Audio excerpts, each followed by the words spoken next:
kita pada hari ini akan membahas tentang Mesias yang sejati. Dan kita akan membaca dulu dari Roma pasal 10 ayat 1 sampai 3. Roma pasal 10 ayat 1 sampai 3. Demikian firman Tuhan. Saudara-saudara, keinginan hatiku dan doaku kepada Tuhan ialah supaya mereka diselamatkan. Sebab aku dapat memberi kesaksian tentang mereka, bahwa mereka sungguh-sungguh giat untuk Allah, tetapi tanpa pengertian yang benar. Sebab oleh karena mereka tidak mengenal kebenaran Allah, dan oleh karena mereka berusaha untuk mendirikan kebenaran mereka sendiri, maka mereka tidak takluk kepada kebenaran Allah. Oke, sebelum kita memulai untuk melanjutkan pertemuan kita, mari kita berdoa. Bapak, terima kasih karena firman-Mu telah kami bacakan dan kami ingin memahaminya, kami ingin merenungkannya. Oleh karena itu pimpin supaya kami dapat mengerti maksud daripada firman-Mu. Kiranya Roh Kudus boleh bekerja hanya di dalam nama Yesus kami berdoa dan mengucap syukur. Amin. Ya, Bapak Ibu saudara-saudari, firman Tuhan pada hari ini ingin memberitahukan kepada kita tentang pandangan yang salah terhadap Mesias, sehingga kita perlu mengangkat satu tema, itu Mesias yang sejati. Maksudnya apa Mesias yang sejati? Ya, kalau kita baca tadi dari Roma pasal 10 ayat 1 sampai 3, sebenarnya orang-orang Yahudi yang awal mulanya Tuhan ingin datang kepada mereka untuk mereka menjadi saksi bagi bangsa-bangsa, tetapi mereka sendiri yang menolak Injil itu sendiri. Mereka sendiri yang menolak Mesias itu sendiri. Oleh karena itu dikatakan, sebab mereka tidak mengenal kebenaran Allah, dan oleh karena mereka berusaha untuk mendirikan kebenaran mereka sendiri, mereka tidak takluk kepada kebenaran Allah.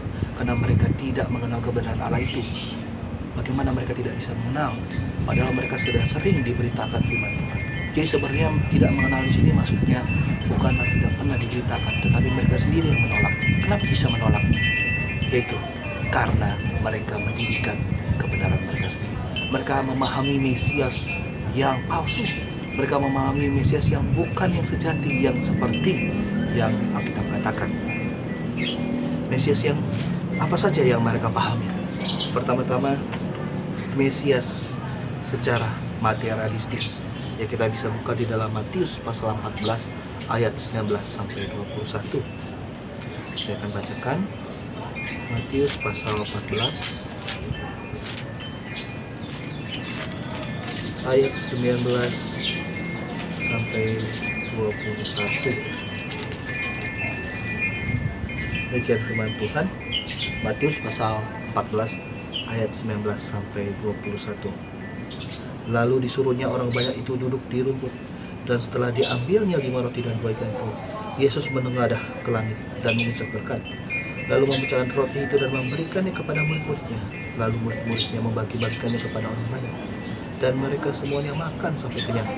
Kemudian orang mengumpulkan potongan-potongan roti yang sisa, 12 bakul penuh. Yang ikut makan kira-kira 5.000 laki-laki, tidak termasuk perempuan dan anak-anak. Lalu kita bisa buka juga di dalam Yohanes 6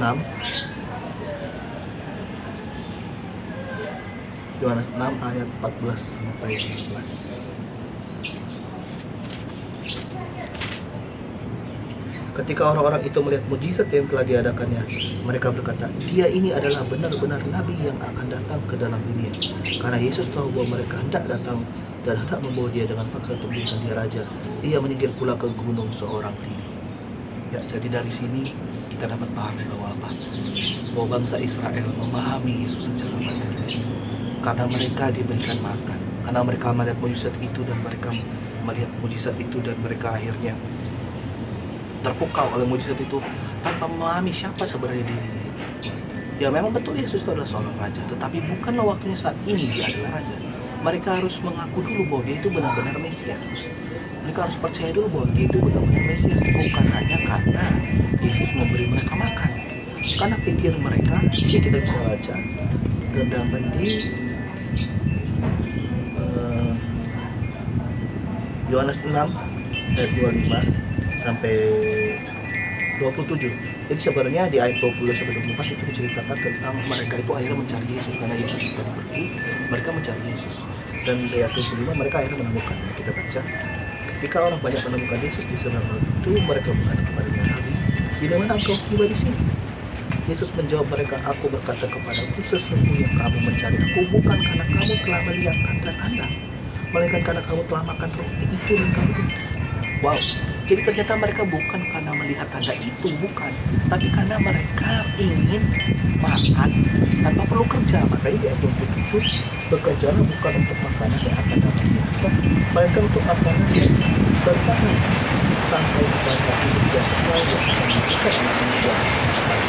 Wow, ini mengerikan sekali. Jadi mereka selama ini tidak lagi mencari kebenaran, tetapi mereka mencari hak materi, yaitu makanan. Karena Yesus mampu menggandakan makanan tanpa perlu bekerja, mereka ini membuat orang tadi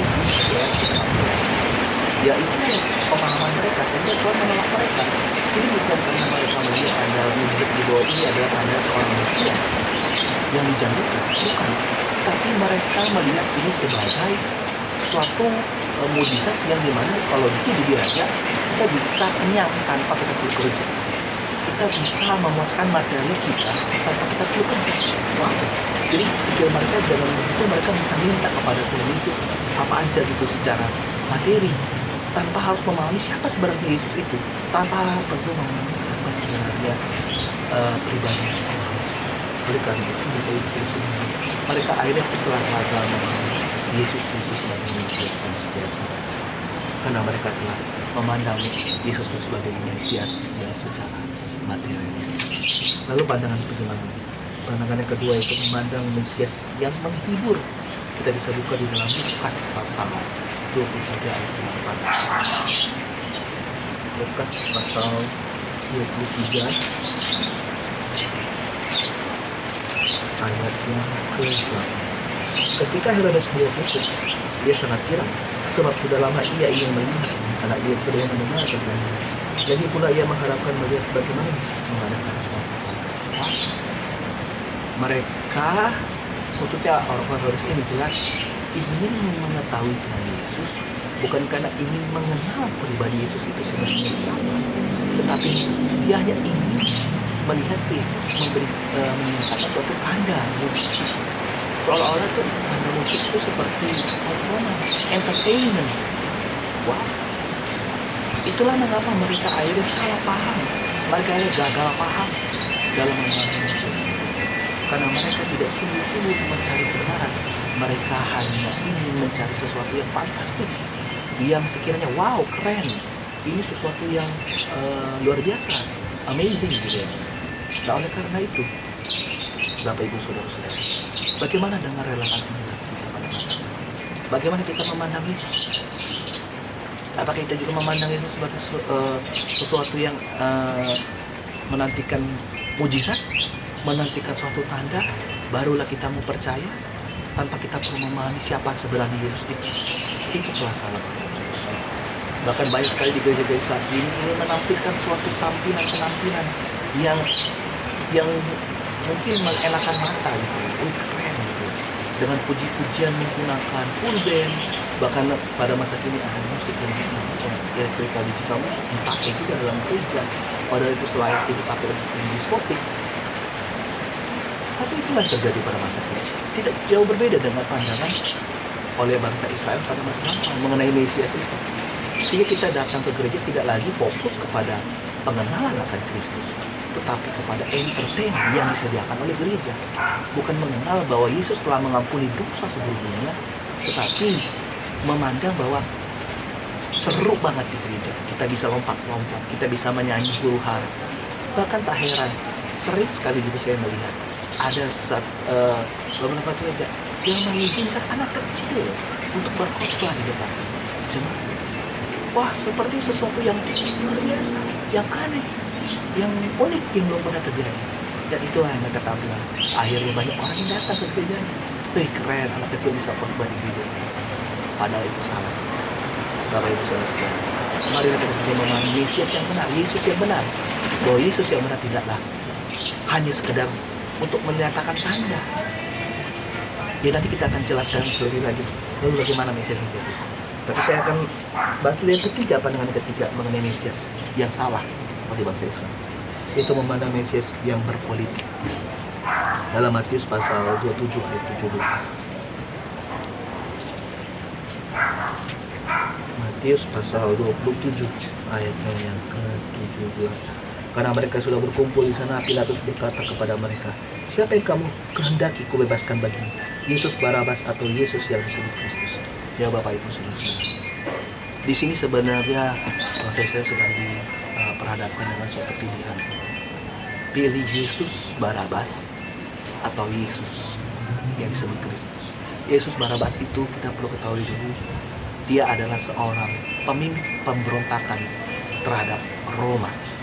Jadi secara politik, Yesus Barabas itu ingin seolah-olah menjadi seperti Mesias yang ingin membebaskan bangsa Israel dari penjajahan Romawi pada masa itu. Sedangkan Yesus menebarkan kasih, Yesus menebarkan pengajaran, Yesus yang adalah Kristus itu sendiri membawa damai dan sejahtera, yang menyembuhkan orang sakit, mengadakan banyak mukjizat untuk membuktikan bahwa dirinya adalah Mesias yang akan menebus dosa manusia. Mereka tolak. Mereka lebih memilih Yesus Barabas, yaitu Yesus yang berpolitik, yang ingin membebaskan bangsa Israel dari penjajahan. Bagaimana dengan kita pada masa kini?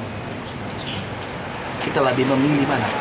Memilih Yesus Kristus yang menebus dosa manusia, atau kita memilih Yesus Kristus? Ya, ini bisa banyak dimengerti Bapak Ibu. Mungkin dalam hal ini kita juga mempunyai banyak pilihan.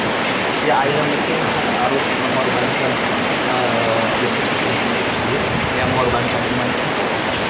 Kita mungkin harus berharapkan kalau kita memilih Yesus, kita akan binasa di bumi ini, akan mati.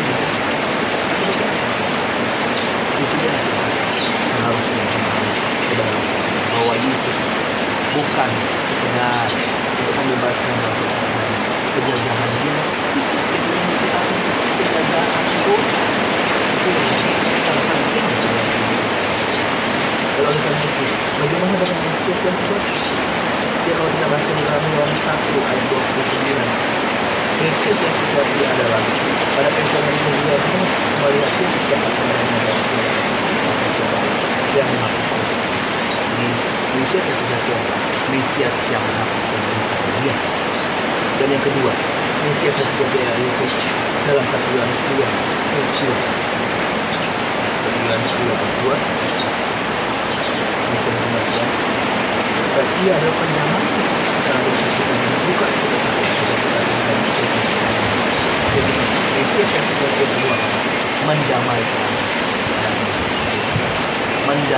manusia dan dosa.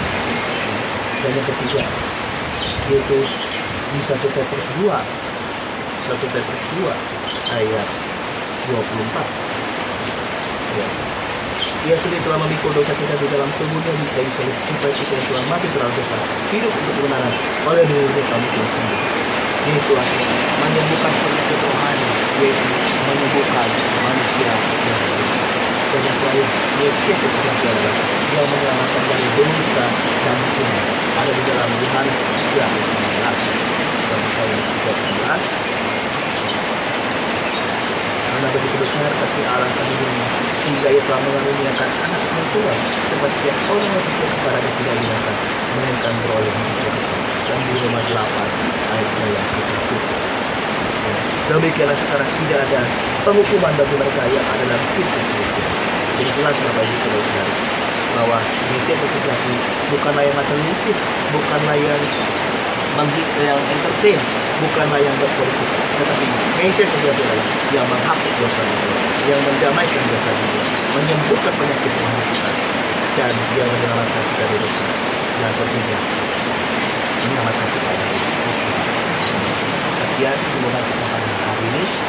Saya akan berkata, terima kasih Tuhan atas renungan pada kali ini. Kiranya dapat menjadi berkat bagi kami. Kami dapat memahami Mesias yang sejati, memahami Yesus yang sejati, bukan secara materialistis, bukan secara entertain, bukan secara politik, tetapi kami memahami sungguh kalau kami menebus dosa manusia, yang menyelesaikan manusia hidup dari dosa, yang mendamaikan manusia hidup dosa kepada kita, dan tentunya yang menyelamatkan manusia dari dosa.